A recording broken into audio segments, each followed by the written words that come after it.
Hello guys, কিমিনি তোকে 24 নম্বর এপিসোডে আপনাদের স্বাগতম। কিমিনি তোকে 24 নম্বর এপিসোডের শুরুতেই আমাদের দেখানো হয় সাওকো এবং কাজেহিয়া শ্রাইং এর দিকে যেতে থাকে। আর রাস্তায় কাজেহিয়া কোনো কিছুই বলে না। এটা দেখে সাওকো ভাবতে থাকে, আমরা অনেকক্ষণ ধরে হাঁটছি, কিন্তু কাজেহিয়া আমার সাথে কোনো কথাই বলছে না, এমনকি আমার দিকে তাকাচ্ছেও না। আমিও তার দিকে তাকাতে পারছি না। তারপরে তারা দুজন শ্রাইং এর সিঁড়ির কাছে চলে আসে। সিঁড়িতে উঠতে গিয়ে সাওকো পড়ে যেতে লাগে। তখনই কাজেহিয়া তাকে ধরে নেয়। আর তারা একে অপরের অনেক কাছাকাছি চলে আসে। এটার কারণে তারা দুজন অনেক লজ্জা পেয়ে যায়। আর একটি জায়গায় লুকিয়ে থেকে আইনে, চিজুরু আর রিউ তাদেরকে দেখতে থাকে। আর তাদের লজ্জা পেতে দেখে আইনে আর চিজুরু রেগে যায় আর বলে, এরা একে অপরের সাথে এত ফর্মাল ব্যবহার করছে কেন? তারপরে আইনে চিজুরুকে কাজেকে কল দিতে বলে। রিউ বলে, তোমরা এসব কিসের জন্য করছো? প্রথমে তো আমাদের দেখা করার জায়গা চেঞ্জ করে দিয়েছো, তারপরেই আবার কাজেহে আর সাগর পিছু করছো। তো আমি কি তোমাদের প্ল্যানের সম্পর্কে জানতে পারি? তখনই চিজুরু কাজেহাকে কল দেয় আর সে রিউকে চুপ করতে বলে। কাজেহা কল ধরে এবং চিজুরু তার সাথে জোরে করে কথা বলতে লাগে। কাজেহা তার আওয়াজ শুনে নেয় আর নিজের আশেপাশে দেখতে লাগে, কিন্তু আয়নে সময় মতন চিজুরুকে লুকিয়ে নেয়, যার কারণে কাজেহা তাকে দেখতে পায় না।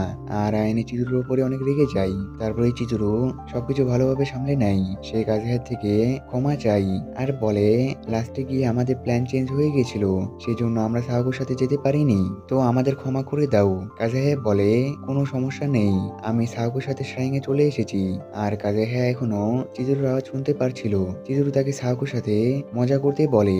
তারপরে কাজেহে সাহাগুকে বলে, চিজুরু আমাদের থেকে ক্ষমা চাচ্ছিল, সে আমাদের সাথে শ্রাইং এ আসতে পারেনি, সেই জন্য। এটা বলে সে বলে, এখানে অনেক ঠান্ডা আর এখনো নিউ ইয়ার শুরু হতে অনেক সময় আছে, তো এই সময়ে কেননা আমরা আমাজাকি খেয়ে আসি। এটা বলে তারা আমাজাকি খাওয়ার জন্য যেতে থাকে। আর তাদের কথা আয়নে, চিজুরু আর রিউ শুনে নেয়। আয়নে আর চিজুরু কথা শুনে অনেক খুশি হয়। আর রিউ তাদের দেখে বুঝতে পারে তারা সাহাকে সাহায্য করতে চাই, কিন্তু এটাতে আমার কোনো কিছু যাই আসে না, আমি শুধু আমাজাকি খেতে চাই। তারপরে তারা তিনজন শ্রাইং এ আসে। এসে দেখে একটি ছেলে শ্রাইং এ অনেক বড় আগুন জ্বালিয়েছে আর সেটার আশেপাশে ঘুরছে।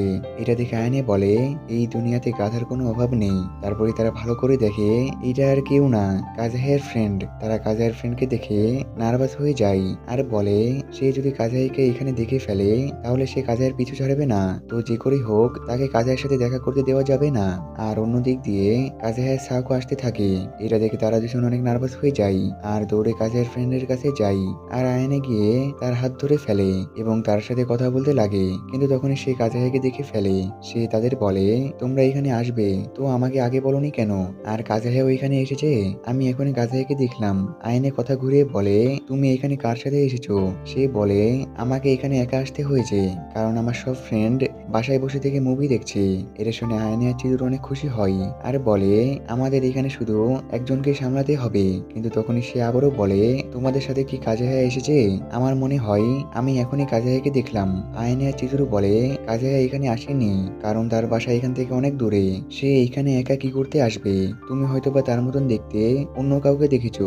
তখনই কাজেহের ফ্রেন্ড নোটিস করে আয়নে তার হাত ধরে আছে। এটা দেখে সে অনেক খুশি হয় আর কাজেহের সম্পর্কে ভুলে যায়। সে ভাবতে থাকে আয়নে হয়তোবা তাকে পছন্দ করে, সেই জন্য আয়নে তাকে দেখার সাথে সাথে তার কাছে চলে এসেছে।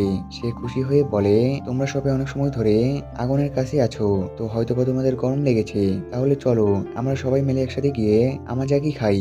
আয়নে আর চিজুরু তাকে মানা করে দেয় আর বলে, আমাদের আমাজাকি পছন্দ না, তারা চাই আমাজাকি স্টোরের কাছে, সেই জন্য সাওকো আর কাজেহাকে একসাথে না দেখুক। আর চিজুরু এবং আয়নের আমাজাকি পছন্দ না। এটা শুনে সে কোনো কিছু বুঝতে পারে না এবং শান্ত হয়ে যায়। তারপরে আমাদের দেখানো হয় সাওকো আর কাজেহায়া আমাজাকি স্টোরের কাছে চলে আসে এবং আমাজাকি অর্ডার দেয়। আর আমাজাকি দেওয়ার সময় আমাজাকি দেওয়ার মেয়েটি সাওকো আর কাজেহাকে কাপল বলে, যার কারণে সাওকো অনেক লজ্জা পেয়ে যায় আর তার গোটা মুখ লাল হয়ে যায়। তারপরে কাজেহায়া সাওকোকে আমাজাকি দেয় এবং তারা একটি জায়গায় দাঁড়িয়ে থেকে আমাজাকি খেতে থাকে। আর সাওকো ভাবতে লাগে কাপল বলার কারণে কাজেহার হয়তোবা খারাপ লেগেছে। এটা ভাবতে ভাবতে সে আমাজাকি খেতে থাকে আর আমাজাকি তার অনেক ভালো লাগে। সাওকোকে দেখে কাজেহাও সেটা খায় আর তারও সেটা অনেক ভালো লাগে। সে বলে, আমি এর আগে যতবার আমাজাকি খেয়েছি ততবারই আমার ভালো লাগেনি, কিন্তু এবার আমার অনেক ভালো লাগছে। আর সাওকো এটা শুনে অনেক খুশি হয়। সাওকোকে খুশি দেখে কাজেহা বলে, আমি এর আগে কখনো কোনো মেয়ের সাথে শ্রাইং এ ঘুরতে আসিনি আর আমি কখনো কোনো মেয়েকে ফোনের রিং গিফট করিনি, এই প্রথম আমি এরকম সোয়েটার পরে বাইরে এসেছি। এটা শুনে সাওকো অনেক নার্ভাস হয়ে যায় আর বলে, আমাকে ক্ষমা করে দাও, কারণ এটা আমার বাবার ছিল, আমি ভুল করে করে এটা চেঞ্জ করে ফেলেছিলাম। কাজে হ্যাঁ বলে, এই গিফট তোমার বাবার ছিল, কিন্তু এখন এটা আমার, তো তোমার নার্ভাস হওয়ার কোনো দরকার নেই। সাওকো মনে মনে বলে, আমি কাজে হ্যাঁকে এমন গিফট দিতে চেয়েছিলাম যেটা সে খুশি হয়ে ব্যবহার করতে পারে, আর সেটা ব্যবহার করার সময় আমার সম্পর্কে ভাবে, কিন্তু এখন আর কোনো কিছুই হবে না। তখনই কাজে হ্যাঁ বলে, তুমি কি তোমার জন্য ইমেল অ্যাড্রেস খুলেছো? সাওকো হ্যাঁ বলে, আর তারা দুজন একে অপরকে মেসেজ করতে বলে। এটা শুনে সাওকো তাড়াতাড়ি করে ফোন বের করতে লাগে কাজে হ্যাঁকে মেসেজ দেওয়ার জন্য, কিন্তু তার একটি হাতে আমাজাকি থাকে আর আরেকটি হাতে ব্যাগ থাকে, এর কারণে সে তার ফোন বের করতে পারছিল না। তারপরে কাজে হ্যাঁ তার হাত থেকে আমাজাকি নিয়ে নেয় আর বলে, তোমার তাড়াতাড়ি করার দরকার নেই, তুমি আরামে মেসেজ করতে পারো।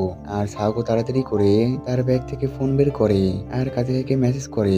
মেসেজে সে কাজে হ্যাঁকে এই বছরের জন্য ধন্যবাদ জানাই। কাজে হ্যাঁ সেই মেসেজটি দেখে অনেক খুশি হয়। তখনই সে সাওকোর ইমেল অ্যাড্রেস দেখে, যেটা চিজুরু সাওকোকে খুলে দিয়েছিল।